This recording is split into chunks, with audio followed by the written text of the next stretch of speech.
Greetings everyone, I am Rahul Mishra. Today I will be talking about legal and privacy issues related to computer forensics. Now before discussing about the issues, let's just recall what is computer forensics. Computer forensics is the science of identifying, analyzing, preserving, documenting and presenting evidence and information from digital and electronic devices, and it is meant to preserve the privacy of users from being exploited. Forensics specialists have a duty to their client to pay attention about the data to be extracted that can become possibly evidence. Essentially, it can be digital evidences investigation and way guiding to feasible litigation. Computer forensics has always been a field which is growing alongside technology. As networks become more and more available and data transfer through networks getting faster, the risk involved gets higher. Malicious software, tools and methodologies are designed and implemented every day to exploit networks and data storage associated with them to extract useful private information that can be used in various crimes. This is where computer forensics and security comes in. Now let us talk about the legal issues related to computer forensics. Use of computer technology in legal procedures necessarily gives rise to issues relating to security and privacy of electronically transmitted and stored information. Often in the course of a legal matter, information of a personal nature is disclosed, such as business, family or medical details. A natural concern of parties revealing such information will be to ensure that it is only used for a specific purpose and not unnecessarily disclosed or assessed. The potential for the unauthorized use of sensitive information is of increased concern where it is stored and transmitted electronically. This is due in part to the greater amount of information able to be stored and in part by new security risk to material when in electronic form.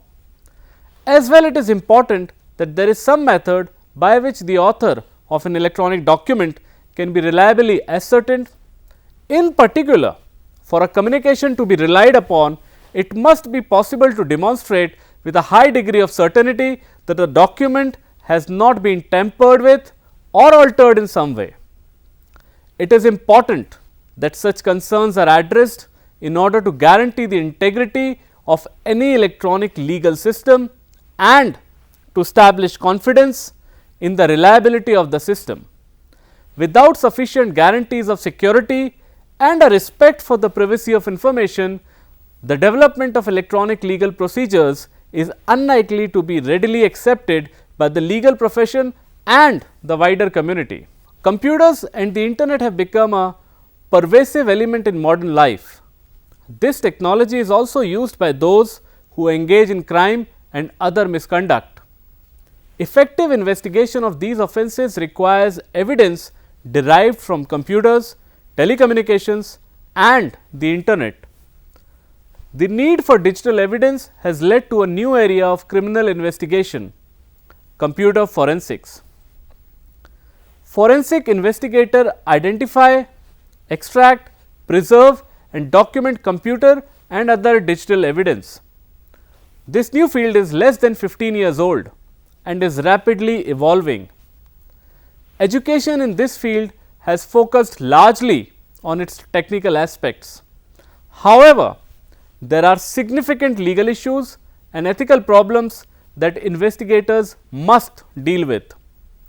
Failure to follow proper legal procedure will result in evidence being ruled as inadmissible in court.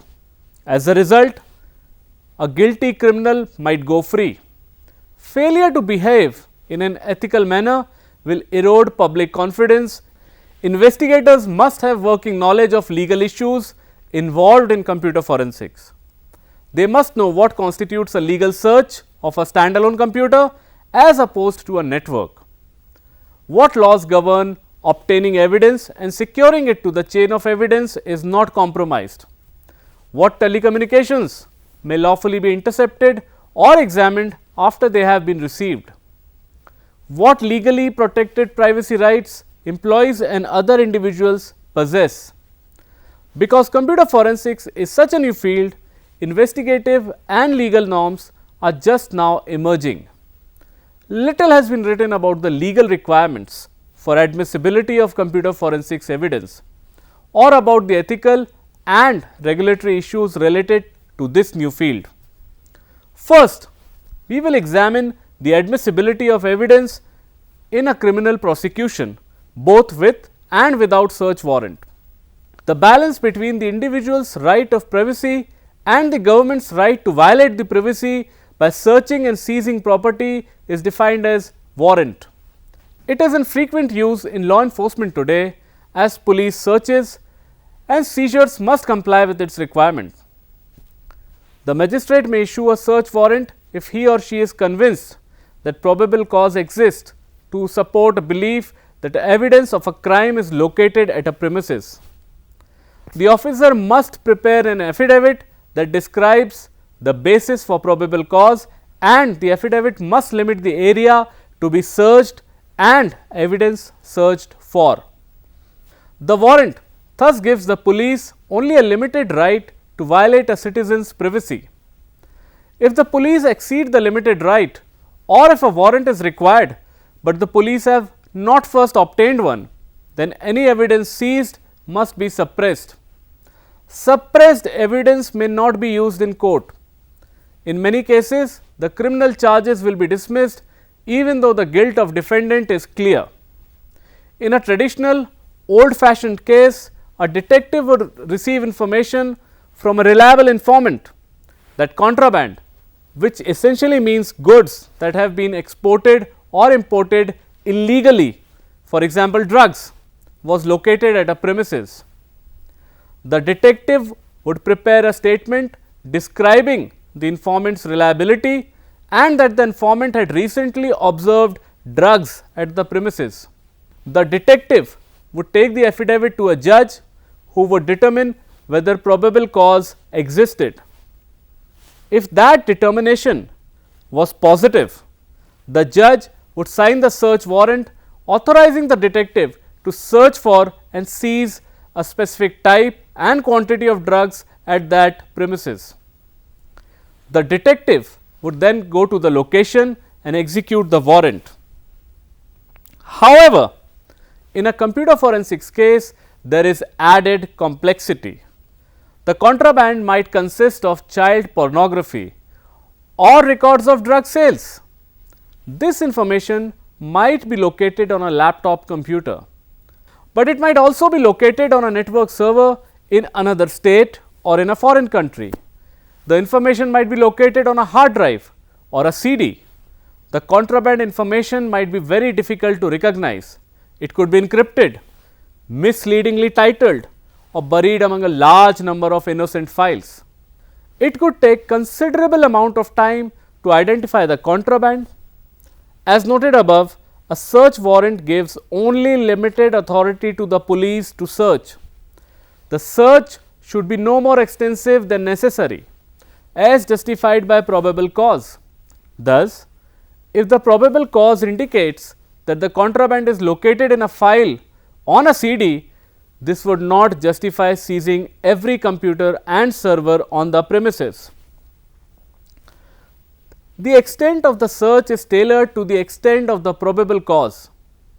If the police wish to seize a computer and analyze it at a later time, the probable cause statement should demonstrate the impracticality or danger of examining the computer on the premises, hence the need to confiscate it and analyze it off-site. A new question facing law enforcement is when to notify the target of a search. Normally, the target is notified at the time a physical search is made. However, after certain updation in the law enforcement may now delay notification of the target for up to 90 days, with another delay possible upon showing of a good cause. In order to obtain authority for delayed notification, an investigator must show a need for the delay, such as danger to the life or safety of an individual, risk of flight from prosecution, witness or evidence tampering, or that immediate notice would seriously jeopardize an investigation. Another legal issue in computer forensics cases is how much time the police may have to analyze a computer after seizing it. Usually the police is given 10 days after issuance of the warrant to serve it. But there is nothing in the rule about how long the police may keep and analyze the computer. There was a case where a magistrate issued a warrant on condition that the police complete their examination of the computer within 30 days. When the police took 2 days longer than the allowed time, the court suppressed child pornography evidence obtained after the deadline.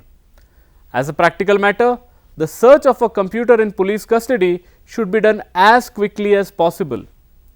This is especially important if the computer is needed for the operations of business. Searching without a warrant. Usually for conducting a search and seizure in an area, the police needs a warrant, but there are certain cases or situations where a search can be conducted without a warrant. However, the reason must be admissible to the court. A search warrant is not needed if the target does not have reasonable expectation of privacy in the area searched. For example, the owner of a computer has a reasonable expectation of privacy in the information stored on that computer. However, if the computer owner transfers possession of the computer to a third party, for example for repair, that expectation of privacy may be lost because numerous repair personnel would then have access to the computer and its stored contents. Earlier non-computer cases suggest that when information is divulged, means make known to third parties, the expectation of privacy may be lost.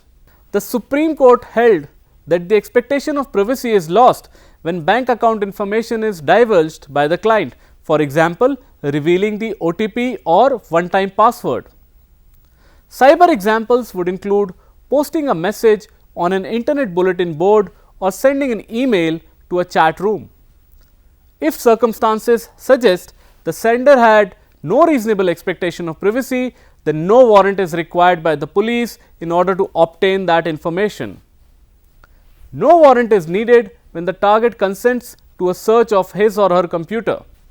No warrant is needed where a third party such as a spouse, parent, employer or co-worker consents to the search, so long as the third party has equal control over the computer. No warrant is required when probable cause exists, but there is an emergency, leaving no time or opportunity to obtain a warrant. An example is where agents observed that the target was deleting files, so they immediately seized the computer. Privacy issues. Privacy issues have always been a major concern in computer forensics and security, and in case of an investigation, whether it is pertaining to computer or not always privacy issues appear. To enable privacy's protection in the physical world, we need the law that should be legislated, but in a digital world, by rapidly growing of technology and using the digital devices more and more that generate a huge amount of private data, it is impossible to provide fully protected space in cyber world during the transfer, store and collect data. Since its introduction to the field, forensics investigators and developers have faced challenges in finding the balance between retrieving key evidences and infringing user privacy. Privacy preservation from users' perspective. The major problem of preserving privacy is the lack of knowledge and understanding. General users do not know the technicalities of how networks and data storage are being managed and their rights in their personal and private information being used by organizations. Hence, researches and development of a framework and systems are focused more towards passive preservation without them knowing how the framework and system preserves their data. In instances where frameworks are applied to networks and databases, the solutions provided are usually effective in tackling situational crises on data privacy, and users usually do not know the solution are implemented to protect their data from being exploited. When users generally do not know if these tools work exactly like what they expect and assumed that they do work, private data are constantly under threat of being exploited by malicious parties with no warning post to the users to be aware of the situation of their private data. We also found that privacy preservation can never be achieved at its fullest. It is important for users to understand the need for them to secure their private information at the best of their interest, particularly when cloud computing technology is on the rise and more remote and shared data storages are made available for users. Users must know their responsibility in their own personal information and utilize as much as possible combinations of several developed privacy preserving solutions to protect their data while networking. From picking the right browser to perform private browsing to using the services of trusted organizations with proven functional privacy preservation policies and technologies in place are a few sets of decisions and combination of models and framework to secure private data better. We also think that users must always have the awareness and understanding that their private data might be leaked. Users must always be prepared to face scenarios and seek solutions when such leaks happen, and know how forensics investigators perform investigation without further threatening their privacy in this regard. It is also important that users are prepared to deal with situations when their privacy has been breached and seek the best solutions available, including forensics investigation. Data protection refers to the set of privacy laws, policies and procedures that aim to minimize intrusion into one's privacy caused by the collection, storage and dissemination of personal data. Personal data generally refers to the information or data which relate to a person who can be identified from that information, or data whether collected by any government or private organization or an agency. India presently does not have any express legislation governing data protection or privacy. However, the relevant laws in India dealing with data protection are the Information Technology Act 2000, also known as IT Act 2000, and the Indian Contract Act 1872. A codified law on the subject of data protection is likely to be introduced in India in the near future.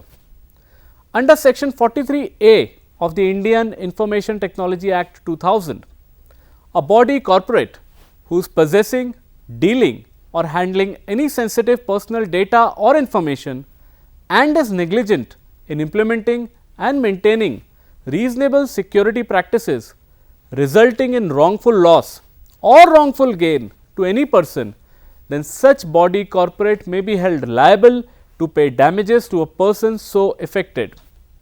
It is important to note that there is no upper limit specified for the compensation that can be claimed by the affected party in such circumstances.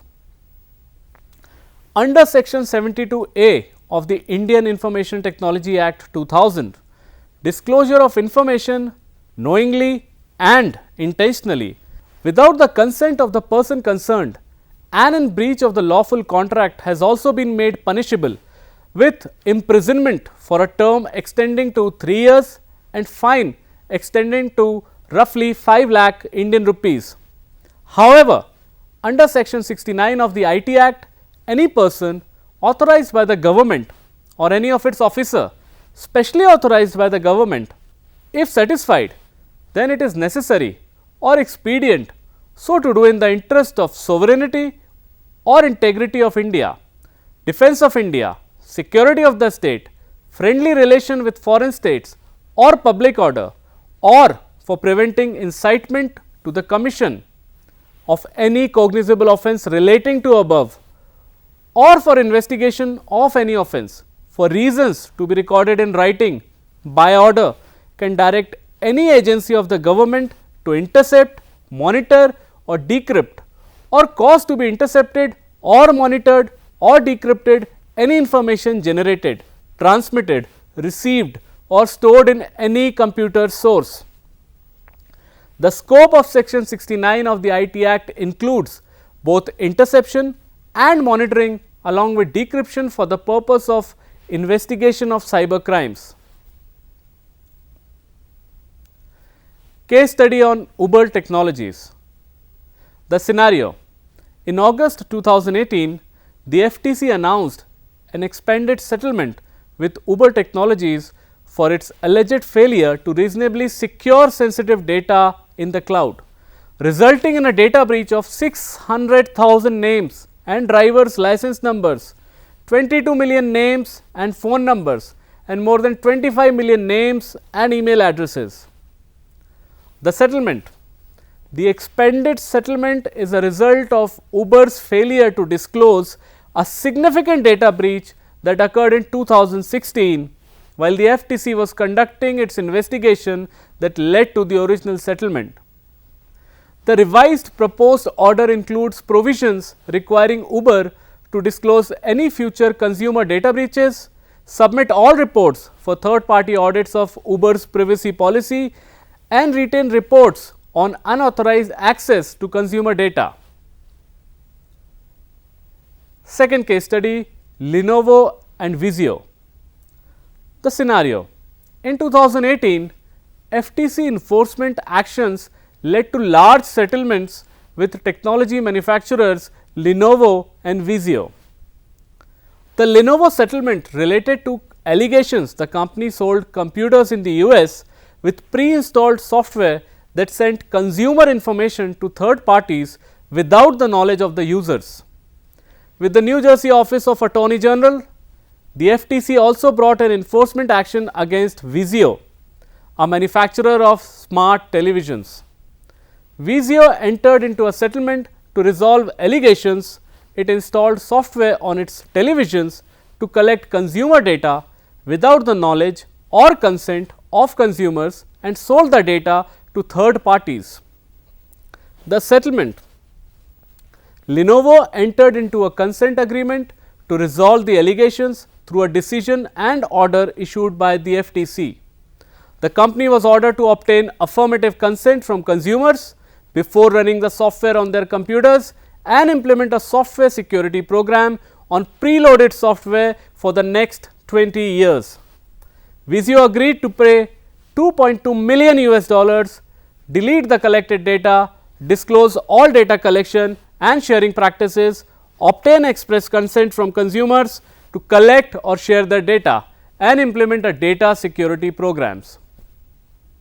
Cyber laws. Let us look into some important sections of the IT Act 2000.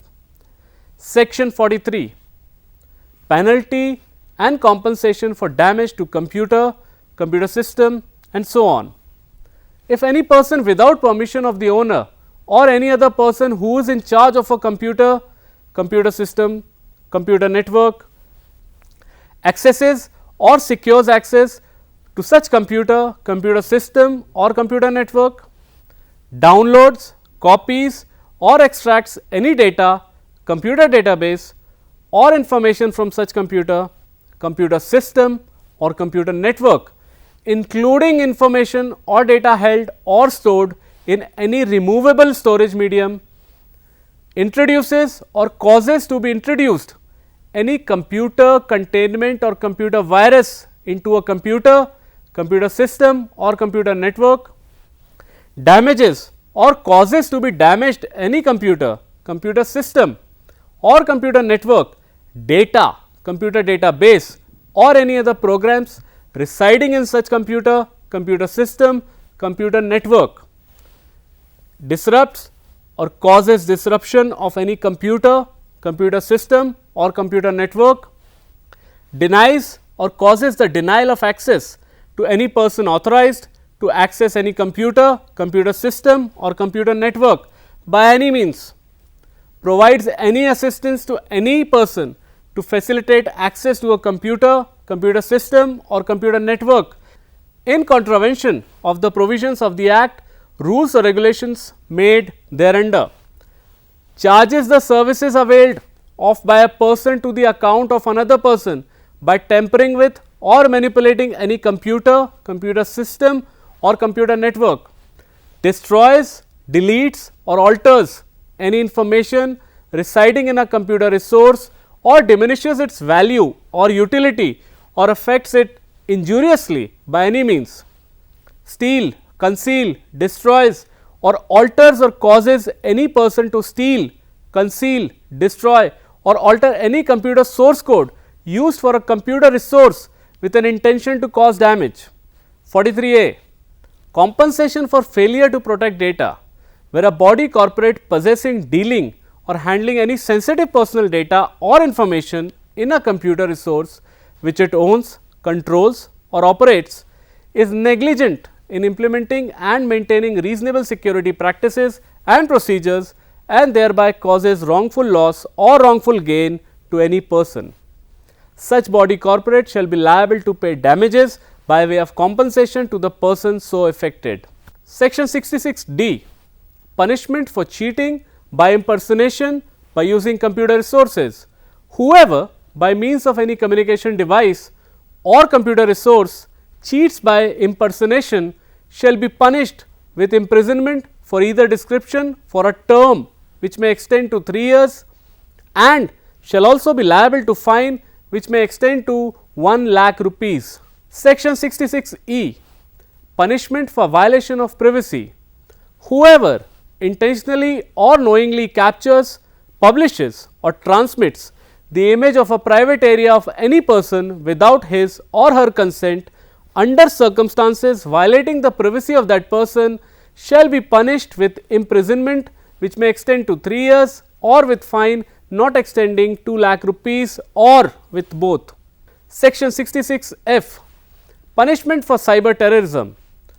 Whoever with intent to threaten the unity, integrity, security or sovereignty of India or to strike terror in the people or any section of the people by denying or cause the denial of access to any person authorized to access computer resource or attempts to penetrate or access a computer resource without authorization or exceeding authorized access or introducing or causing to introduce any computer containment.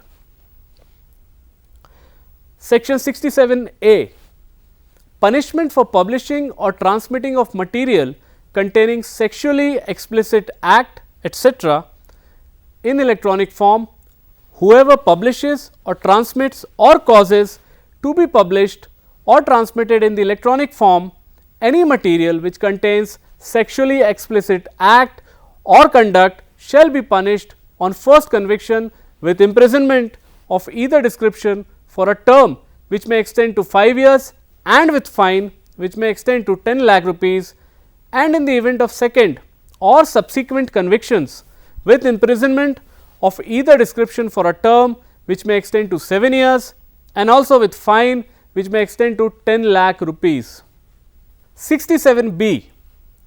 Punishment for publishing or transmitting of material depicting children in sexually explicit act and so on in electronic form. Whoever publishes or transmits or causes to be published or transmitted material in electronic form which depicts children engaged in sexually explicit act or conduct or creates text or digital images, collects, seeks, browses, downloads, advertises, promotes, exchanges or distributes material in any electronic form depicting children in obscene or indecent or sexually implicit manner, cultivates, entices or induces children to online relationship with one or more children and on sexually explicit act or in a manner that may offend a reasonable adult on the computer resource or facilitates abusing children online, records in any electronic form own abuse or that of others pertaining to sexually explicit act with children shall be punished on first conviction with imprisonment of either description for a term which may extend to 5 years and with fine which may extend to 10 lakh rupees, and the event of second or subsequent conviction with imprisonment of either description for a term which may extend to 7 years and also with fine which may extend to 10 lakh Indian rupees. Section 67C. Preservation and retention of information by intermediaries. Intermediaries shall preserve and retain such information as may be specified for such duration and in such manner and format as the central government may prescribe.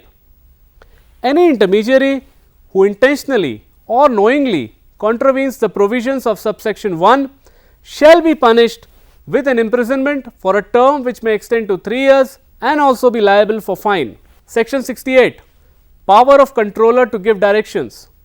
The controller may, by order, direct a certifying authority, any employee of such authority, to take such measures or cease carrying on such activities as specified in the order if those are necessary to ensure compliance with the provisions of this Act, rules or any regulations made thereunder.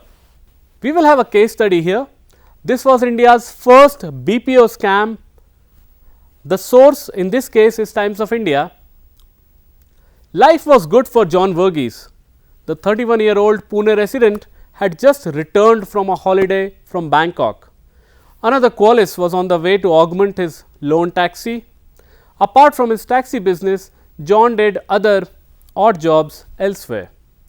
Among a circle of young friends, mostly BPO employees in their 20s, newly acquired cars, fancy mobile handsets, handycams and jewelry were being flaunted.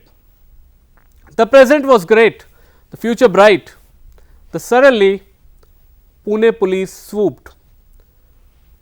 The rest of India and very soon the world awoke to India's first major e-banking fraud. The Mphasis Citibank funds siphoning case is particularly noteworthy because of the ease with which a bunch of young BPO employees from middle class, criminal free backgrounds allegedly pulled a financial fraud worth nearly $500,000 US.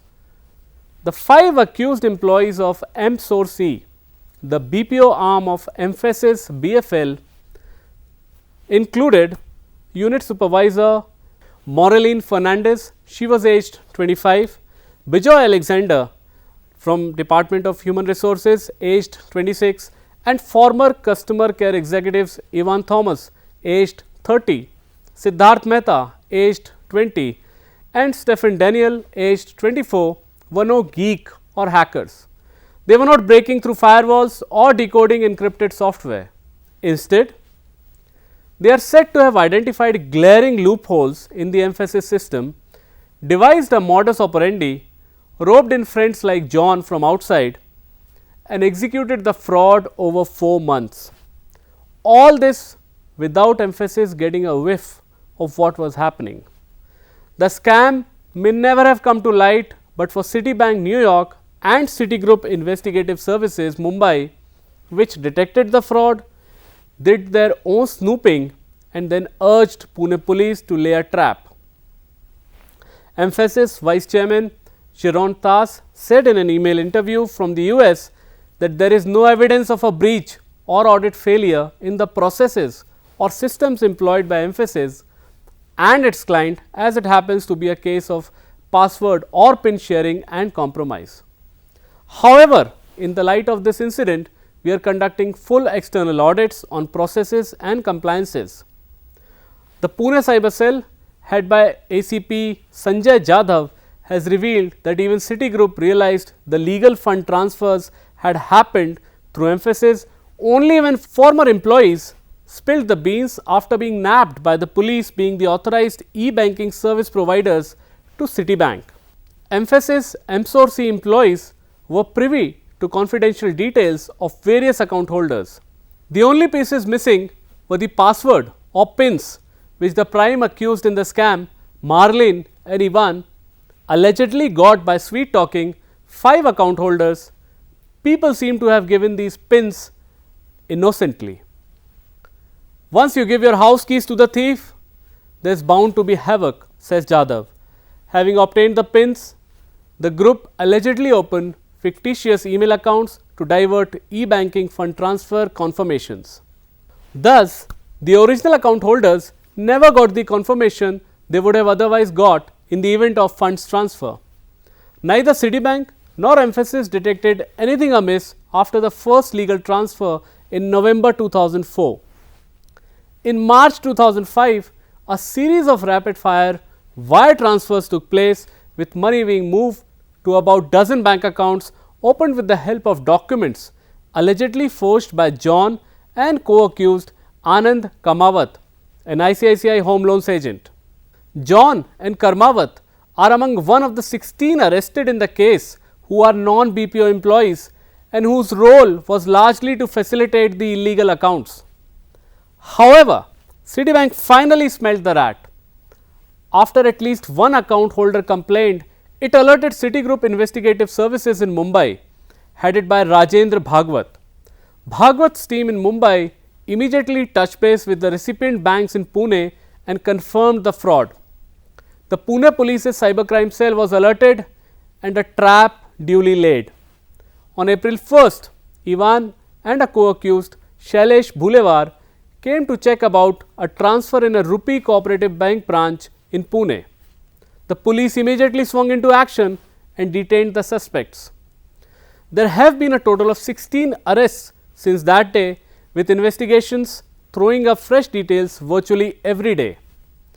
Many of the accused have been charged under the Section 67 of the IT Act 2000 and Indian Penal Code Sections 420 for cheating, 465, 467 and 671 for forgery, beside other sections.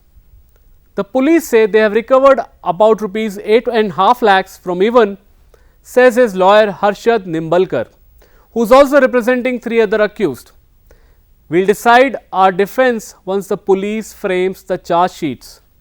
Whatever strategy the defense adopts and whatever the outcome of the case, one thing is for sure, it is bound to be avidly followed, and not just by the BPO industry. I would like to conclude here that legal and privacy issues in information security addresses the complex relationship between the law and the practice of information security. Information system security and legal compliance are required to protect critical government and corporate infrastructure, intellectual property created by individuals and organizations alike, and information that individuals believes should be protected from unreasonable intrusion. Organizations must build numerous information security and privacy responses into their daily operations to protect the business itself, fully meet the legal requirements and to meet the expectations of employees and customers.